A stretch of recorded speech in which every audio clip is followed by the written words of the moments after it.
दर्शकों, जय भीम, जोहार, सत श्री अकाल। मैं राजेश मिश्रा न्यूज़ इंडिया में आपका स्वागत करता हूं। दोस्तों, हम आज शिक्षक से मिलना चाहते हैं। उसका परिचय नाम में ही है। उनका नाम है सुरेश जी घाटे, एडवोकेट सुरेश जी घाटे। और एडवोकेट के साथ साथ उनका तो परिचय एडवोकेट कम ही होगा, लेकिन सामाजिक कार्यकर्ता के तौर पे बहुत ज़्यादा है। लेकिन जो कार्यकर्ता की एक जिद्द रहती है, वो जिद्द ऐसी है कि इतना उम्र होने के बावजूद भी वो हर प्रोग्राम में मुझे दिखते हैं। मैं जहाँ पे भी जाता हूँ हर प्रोग्राम में दिखता हूँ। तो आज उनसे मुलाकात कर रहे हैं हमारे पैंथर सरोजी मेश्राम, और जानना चाहेंगे कि उनका जीवन चरित्र कैसा रहा। मतलब उसका युवा व्यवस्था, शैक्षणिक व्यवस्था, पढ़ाई के साथ साथ वो समाज के लिए इतना करते थे, क्योंकि इन्होंने तो नहीं बताया लेकिन और लोग भी बताते हैं। तो चलो उनसे हम लोग बात करते हैं। घाटे के साथ में बात करेंगे सरोज मेश्राम। आज हम महाराष्ट्र के दलित आंदोलन और आम्बेडकरी आंदोलन के नेता और विदर्भ के प्रसिद्ध सामाजिक कार्यकर्ता, कानून सलाहकार आदरणीय पैंथर एडवोकेट सुरेश घाटे, इनसे वार्तालाप कर रहे हैं। मैं उनका जानना चाहता हूं कि उनकी पारिवारिक पृष्ठभूमि क्या रही है, उनका फैमिली, उनके पिताजी माताजी क्या करते थे, उनका एजुकेशन कहाँ हुआ, नौकरी कहाँ हुई, और वो आम्बेडकरी आंदोलन के साथ कैसे जुड़े।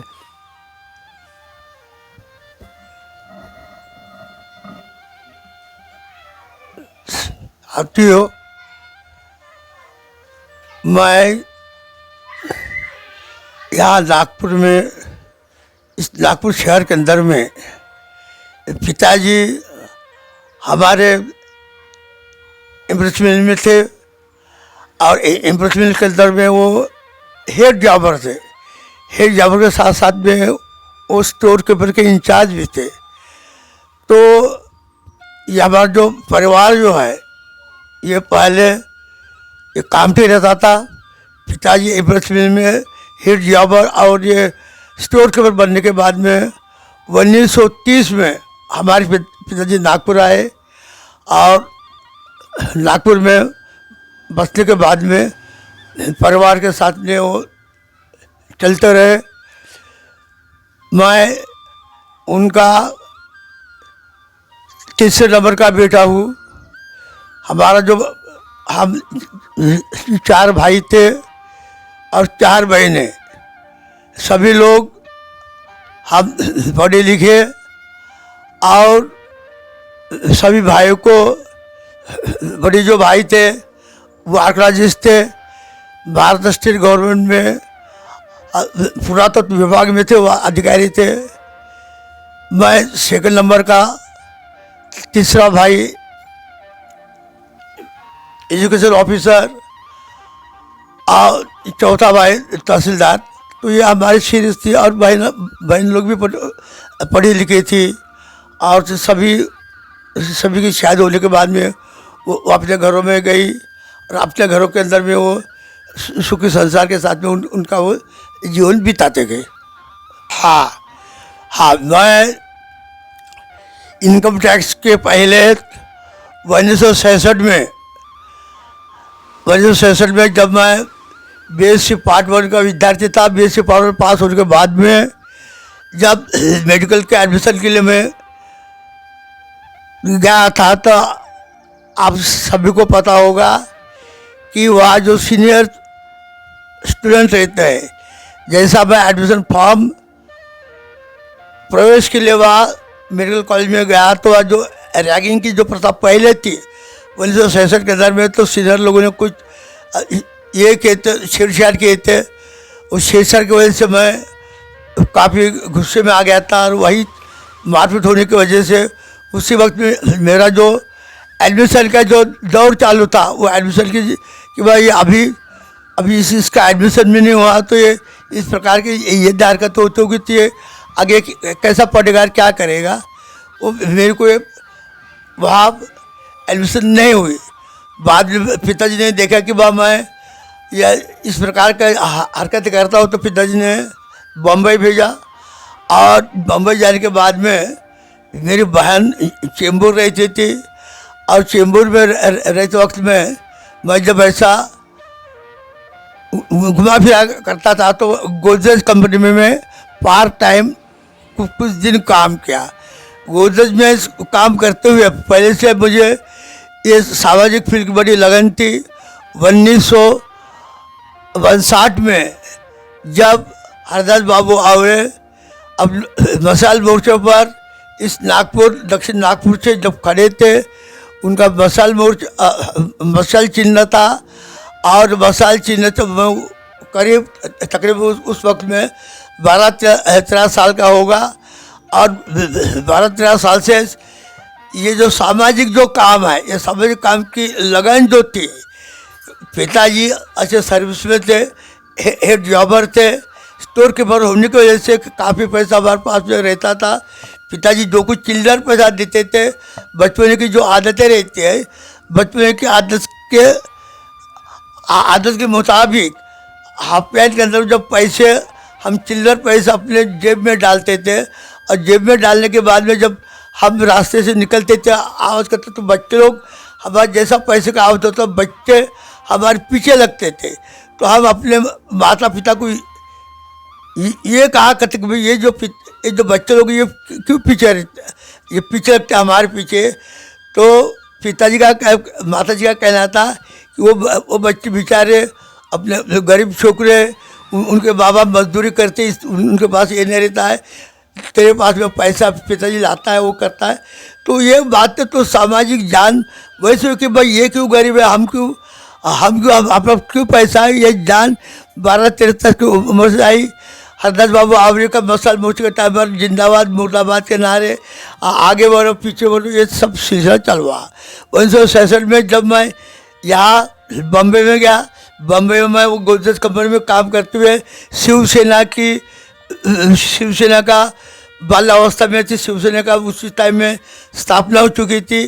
तो मैं जब पार्ट टाइम करके जब आता था अपने निवास स्थान में चेंबूर में आता था, तो उस टाइम में वो जो मुख्य जो थे शिवसेना के प्रमुख एडवोकेट वीरेंद्र ढाके और हरदास जी करके उनका सालवे, हरिभाव सालवे, ये दो नेता थे और उनके साथ साथ के अंदर में उस टाइम में बड़े पैमाने के ऊपर में मराठीवाद और ये दूसरे भाषावाद का ये बड़ा जोर था। और उस टाइम में जो कन्नड़ के लोग थे, जो अपने कर्नाटक के लोग, जो अपने तेलुगु लोग, ये तमाम लोग, तो उस टाइम में जो कन्नड़ लोगों के जो कुछ भी होटल पर थे, उस टाइम में लुंगी छोड़ो पुंगी बजाओ ये आंदोलन बड़ी जोर शोर से था। और वो जोर शोर के आंदोलन के वक्त में मैं उनमें शरीक होता था। और ये होने के बाद में जो कुछ भी पैसा कुछ भी मिलता था हमें, वो जो भी नागपुर से लोग आते थे, वो नागपुर के लोग आने के बाद में मैं नागपुर से बम्बई आने के बाद में उनको पैसा देना, इस प्रकार से मेरा सिलसिला चालू था। 1968 में यही काम करते करते मैं इनकम टैक्स में लगा। इनकम टैक्स में कुछ दिन वहाँ बम्बई में रहने के बाद में नागपुर मेरा ट्रांसफर नागपुर आया और नागपुर के अंदर में विद्यार्थी फेडरेशन के साथ में, विद्यार्थी फेडरेशन के साथ में मेरा कार्य शुरू हुआ। विद्यार्थी फेडरेशन के साथ में कार्य करते हुए मैं जब कार्य करते करते सर्विस भी करना, और जो बहुत गरीब लोग जो थे, तो मैंने 1970 के अंदर में हमारे जो झोपड़ी की जो बस्ती है, पिछड़ी जो बस्ती है, इस पिछड़ी बस्ती के अंदर में मैंने एक वाचनालय की स्थापना किया। उसका नाम दलित वाचनालय था। और उस वाचनालय के अंदर में मैं उस वक्त में शाम को आने के बाद में यहाँ जो गरीब विद्यार्थी तो इनकी पढ़ाई लेता था, उनको पढ़ाता था। और उतना ही नहीं तो उनको अभ्यास, इतिहास का अभ्यास, अंग्रेजी का अभ्यास, और जो कुछ भी उनको तकलीफ जाती थी वो सब बातों में करता था। उतना ही नहीं तो जब वो विद्यार्थी को कोई इंटरव्यू देने जाता था या कोई अपनी कोई जाहिरात निकलती थी, तो उस टाइम में कोई 1970 के पहले कोई झेरॉक्स मशीनें नहीं थी। तो मैं अपने ऑफिस के अंदर में अपने साहब को ये कहता था, मेरी जो समाज है, मेरे समाज के लोग काफ़ी गरीब है, उनके पास ना पैसा है ना ही कुछ है, ना कोई उनके पास घर में लाइट है नहीं। तो इन लोगों को मदद करना मेरा फ़र्ज़ है। तो मैं साहब को विनती कर रहा था कि भाई मैं इन लोगों के अड़चन है, वो 2 पैसे भी खर्च नहीं कर सकते, टाइपिंग के लिए पैसे भी नहीं दे सकते। तो मैं उस टाइम में तमाम अपने साहब को बोल के मेरा जो काम रहता था वो मैं काम बोलो मैं बाद में कर लूँगा, आपका काम कर दूँगा, मगर पहले मेरे जो गरीब लोग जो ज़रूरतमंद जो लोग हैं उनका विद्यार्थियों का मुझे काम करना है। मैं काम करता था। ऐसा काम करते करते मैं ये अपना सामाजिक कार्य करता था। 1972 में जब प्यांतर की स्थापना हुई, प्यांतर एक सामाजिक जो अन्याय अत्याचार जो अपने लोगों के ऊपर में काफ़ी सालों से, हज़ारों सालों से था, मगर जब अपने वक्त में जब हमारे अन्याय अत्याचार हुआ करते थे, तो जैसा बल्लारसा के पास में सुशी धाम गाँव, वहाँ हमारी जो भाई बल्लारसा के पास में मोहफुल जब चुनने जाती थी तो वहाँ के स्वर्ण लोग उनको अंटी मार के उनको गिरा देना, उनके साथ छेड़छाड़ करना। ये जब कंप्लेंट हमारे पास में प्यांतर की 1972 की बात है, तो हम लोग यहाँ से बेटे और भटकवा गए थे और उन लोगों को जो कुछ सबक सिखाना वो हमने किए।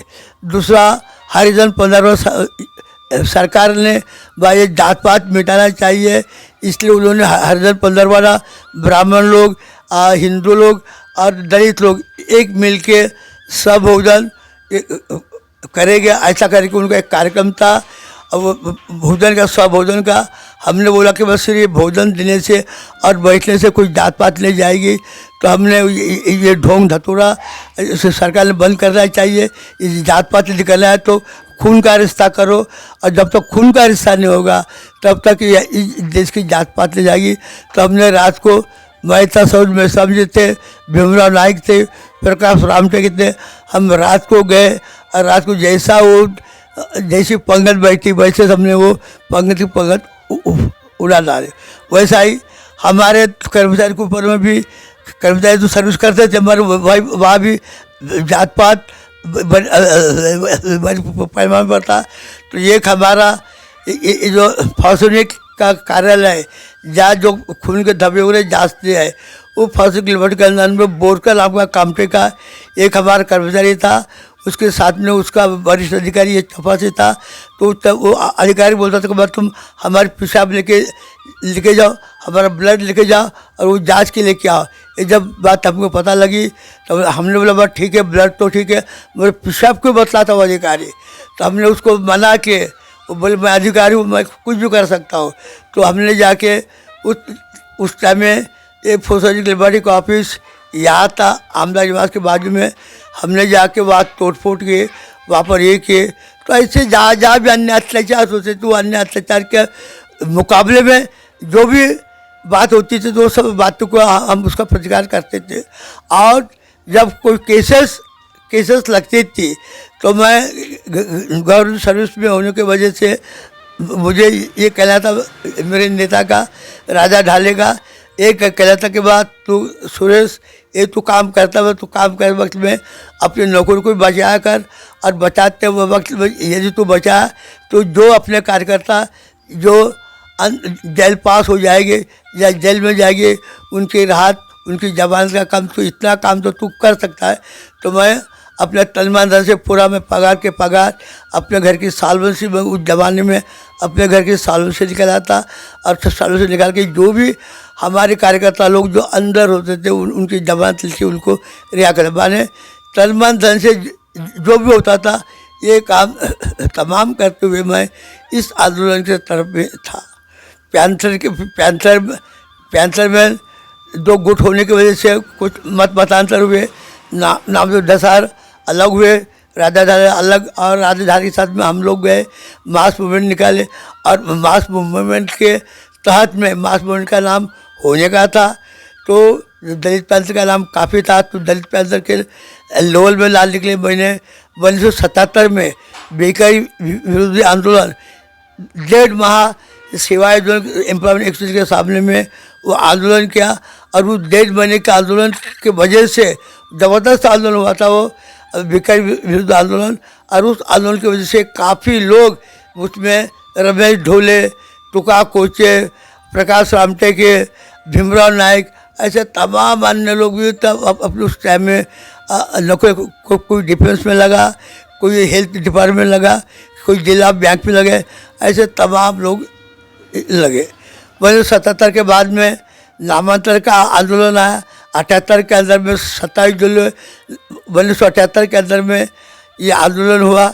जब ये ठराव पास होने के बाद में जब सरकार ने ठराव मंजूर किया कि बाबा साहब का नाम देना है, उस टाइम में मराठवाड़े के अंदर भी, औरंगाबाद के अंदर भी गोविंद भाई सराफ, आनंद भालेराव, इन लोगों ने वहाँ माहौल खड़ा किए, आंदोलन खड़ा किए। और इतना नहीं आंदोलन तो हमारे मराठवाड़े के अंदर भी पूरा मराठवाड़ा को उन्होंने ऐसा उग्र रूप धारण कर इतना अबलमा हो गया था, वहाँ इतने अग्नितांडव का ये हो गया था कि वहाँ के लोग जब वो जो न्यूज़ आती अखबार में न्यूज़ आती थी तो हम लोग का अस्वस्थ हो रहे थे। तो हमने दूसरे तीसरे दिन ही उसका बदला लेने के लिए हमने इंदौर से मोर्चा निकलते थे और उस मोर्चे के अंदर उसका नेतृत्व तुम्हारे भीमराव नायक, बबन लवाद से, सरोज जी, प्रकाश रामटे के, मैं खुद आंदोलन हमने मुँह से निकाल के बाद उसका प्रतिकार करने के लिए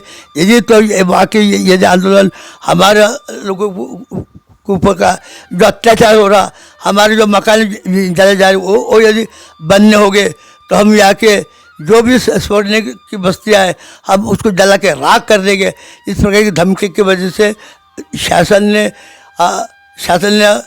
ताबड़तोड़ अपनी एक्शन ली और वहाँ का माल उनको बंद करने लगा है। साथियों, ये होने के बाद में जब नामांतरण के ठहराव के लिए 1 साल होने के बाद में भी जब के ठहराव को पारित नहीं किया गया, ठहराव की अमलबजावनी नहीं करने में आई, तो 15 सितंबर 1979 को 79 को राजा ढाले के नेतृत्व में एक विशाल मोर्चा, उसी जमाने में 25-30 हज़ार के आसपास में लोग कार्यकर्ता जमा हुए थे। और वो जब मोर्चा आज़ाद मैदान से ओवल मैदान गया और उस ओवल मैदान से मंत्रालय तो दूर नहीं था वहाँ से, तो वहाँ जब मंत्रालय के अंदर भी जाने की बात कर रहे थे उसी टाइम में शरद पवार जी का उन्होंने क्या फतवा निकाली भगवान जाने, और उस फतवे की वजह से राजा ढाले ने वहाँ से अपना पाव निकाल लिया। और पाव निकालने की वजह से जब वो पाव क्यों निकला आपने कही के बाद जब कार्यकर्ता लोग वहाँ जाने की तैयारी मंत्रालय में घुसने के लिए तैयारी है, तो आप क्यों आप मोर्चा बंद कर दो और आप अपना काम हो गया ये बोल के क्यों नहीं कर रहे। तो हम लोग समझ गए कि कुछ लोग दाल में काला हो चुका है। वैसा हम नागपुर आने के बाद में इस नागपुर शहर के अंदर में मैं, सरोज मिश्रा, बबन लवाद से, भीमराव नायक, इन हम लोगों ने तमाम लोगों ने दीक्षा भूमि पर एक मीटिंग बुलाई। वो मीटिंग वो बुलाई हम सितंबर महीने में, सितंबर के सितंबर हाँ भिवाजी वर्गीय भी थे। तो हम लोगों ने सितंबर के 1979 के आखिरी माह के आखिरी सप्ताह के अंदर में वो मीटिंग बुलाई। और उस मीटिंग के अंदर में हमने कि भलाई राजा ढाले ने अपना पाँव पीछे लिया, अब हमको तो आंदोलन करना है। और हमने बोला कि मैं भी सर्विस वाला हूँ और अन्य लोग भी सर्विस वाले हैं, तो हम तो पूरा नेतृत्व नहीं कर सकेंगे, मगर भला पूरा नेतृत्व नहीं करेंगे मगर हम तो पूरे साथ दे सकते हैं। और इसकी वजह से हमने प्राथमिक जोगिंदर कवाड़े उनको आमंत्रित किया और प्राथमिक कवाड़े आए और हमने बोला आप हमारे साथ में रहे और हमारे साथ में इस प्रकार का हमको अपना मार्च निकालना है। और फिर वहाँ से हमारा लॉन्ग मार्च का शुरुआत हो गया। लॉन्ग मार्च 11 नवंबर 1982 में दीक्षा भूमि से औरंगाबाद तक गया, मगर दूसरा बीट माने जैसा मराठवाड़ा के अंदर पहुँचने के लिए उसके पहले जो दूसरा बीट में जो नदी जो पैनगंगा नदी के आगे की वो दूसरा बीट भीड़ और भीड़ी और दूसरे बीट के पास में रुका गया, माने बड़ी नदी और नाला उसके दोनों के बीच में हमें रुका गया। और वह रात के टाइम में लाठीचार्ज हो गया, लाठीमार हो गया और हम लोगों को वहाँ से अरेस्ट करवा दिया। काफ़ी लोग काफ़ी लोग जेलों में थे। एक माह के बाद में उनकी वहाँ से कोर्ट से जमानत लेके हम लोग छुटका किए, उनको आज़ाद किए। उसके बाद में जो सिलसिला चालू होता है वो नामांतरण का सिलसिला 14 साल तक, उसके बीच में 1982 में हमने आगरा से दिल्ली लॉन्ग मार्च निकाले और वो निकाल के दिल्ली के अंदर में इंदिरा बाई गांधी को 83 या 82 की बात है, 82-83 के अंदर में जब आगरा से दिल्ली पैदल मार्च निकाले और उसके बाद में इंदिरा बाई को भी हम मिले, उसके चेम्बर में उनके मंत्रालय में मिले। इंदिरा बाई ने भी हमको आश्वासन दिया कि भाई आपका नाम होगा, आप क्यों इतने तकलीफ करते हैं। हमने बोला कि भाई इतने साल हो चुके हैं, इतने साल के बाद में भी हमारा नामांतरण नहीं हुआ है, इसलिए हम लोगों को तकलीफ लेना पड़ा। आगरा से दिल्ली हम पैदल आ चुके हैं। उसने दखल ली और दखल लेने के बाद में जो भी मुख्यमंत्री था उस टाइम में अंतुले था और अंतुले को उन्होंने फ़ोन करके भाई इनका जो नामांतरण का ठहराव है उसको तुम पारित करो। ये जो सिलसिला जो था आंदोलन का सिलसिला था, ये था चालू, ये थे आंदोलन और छोटे मोटे काम और काम। और उसी तहत के अंदर में मैं भला इस सामाजिक आंदोलन के साथ साथ में कविता संगठन से मैं जुड़ा था और 1974 में के तहत में जब करोलबाग बापू भवन के अंदर में हमारी जब बड़ा अधिवेशन हुआ, डी संजय हमारे फाउंडर मेंबर थे ऑल इंडिया SC/ST फेडरेशन के, उनके अधीन में बापू भवन करोलबाग में हमारा अधिवेशन हुआ। उस अधिवेशन के अंदर में यूपी और बिहार के और हरियाणा के लोगों का हमारे ऊपर में हावी हो रहे थे। हमने बोले कि भाई आप लोगों की तब बात सुनेंगे क्या, हम भी महाराष्ट्र से इतने लोग आए, हमारे बात सुनो। हमारे बात को सुनोने ने उनके बाद में हम लोग जब महाराष्ट्र में आने के बाद में नागपुर में हमने महाराष्ट्र लेवल की कास्ट ट्राइब अगर SC/ST NT OBC फेडरेशन नाम से कास्ट ट्राइब के हमने सरकार निकली 1974 से, जो आज तक बरकरार है। पहले मेहाडे चौक धंधुल में हमारा ऑफिस था, बाद में हमारा खुद का ऑफिस हमने ली यशवंत स्टेडियम में 1982 में, और तब से आज तक वो कार्यालय आज भी वो आबादी है। दोस्तों, आपने देखा है अभी सुरेश जी घाटे की बात सुनी आपने, और हम जहाँ तक के अभी हम उस जनरेशन के नहीं हैं, लेकिन जहाँ तक कि आपने दलित पैंथर के जो लॉन्ग मार्च का जो देखा, आपने एक इतिहास देखा था, तो आज तक के दलित पैंथर का नहीं, लॉन्ग मार्च के प्रणेता करके जो नाम अक्सर सामने आता है वो मोस्टली जोगिंदर कवाड़े का आता है। लेकिन आज हम लोग सुरेश सिंह घाटे से हम लोग सुन रहे हैं कि उसके पीछे में कौन था। उनके पीछे में सुरेश जी घाटे थे, सरोज मेश्राम थे, भीवाजी बड़के थे, और प्रकाश रामटेके भी थे, और ऐसे कई लोग थे। लेकिन इनकी अपनी खुद की एक समस्या थी कि कोई सर्विस पे करता था, ये करता, कोई सामने नहीं आ सकता था। इसलिए ये जोगिंदर कवाड़े जी से कहा कि भैया आप इसको थोड़ा नेतृत्व किए, हम पीछे सपोर्ट करेंगे। लेकिन प्रणेता भी वो बन गया है, उसका एक इतिहास था। अब ये देखें, हम लोगों का पहला एपिसोड यहीं ख़त्म करते हैं। हम मिलते हैं अभी दूसरे एपिसोड में कि अब इन्होंने बचपन से लेके कितने बच्चे, माँ बाप को बच्चे थे, क्या किए क्या नहीं, स्ट्रगल किए, वो देखें। अब हम लोग राजनीतिक की तरफ में जाएंगे। नमस्कार दोस्तों, हमारे न्यूज़ चैनल न्यूज़ इंडिया को लाइक कीजिए, शेयर कीजिए, अनसब्सक्राइब कीजिए। हम मिलेंगे फिर, धन्यवाद।